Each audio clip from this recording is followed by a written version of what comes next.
welcome to Clean Speech, Nebraska, Day 27. I'm Esther Katz, the Performing Arts Director at the Steinberg Omaha JCC. During week 4, we discussed the 7 questions that we need to ask ourselves before saying something negative about someone like Bud, who seems to have done something quite wrong. Throughout the discussion, we've assumed a positive, constructive reason for needing to speak to Bud. But what qualifies as positive, constructive reason? We've learned that simply demanding that the truth be made public is never a good reason, because something that's true and negative is still lashon hara. Here are a few examples of positive, constructive reasons. Facilitating Bud's repayment of the stolen money, which is a mitzvah. For this purpose, we would be allowed to speak to people involved in the issue, such as Bud's boss, the owner of the ski shop, and the victim, or the police. Discussing the matter with anyone else would still be lashon hara. Warning coworkers to be more careful with their money around Bud. This reason would help others avoid experiencing loss or harm, a mitzvah that we discussed on day 22.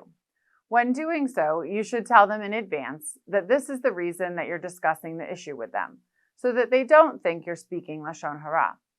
They may then take precautions to protect themselves from Bud, but they shouldn't actually believe it to be true or treat Bud any less respectfully because of what they heard.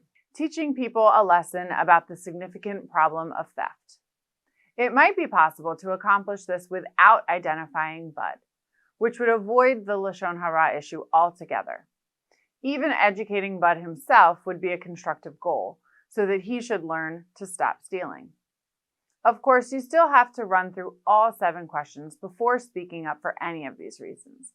Another reason you may consider saying something negative about Bud and the incident at the ski shop would be if you're asked for a reference.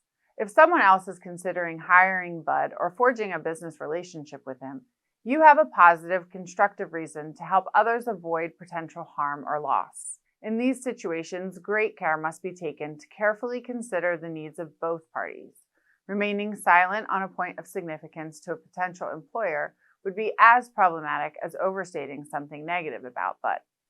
Some good general rules to follow. Limit your answers to the specific information that you're asked for.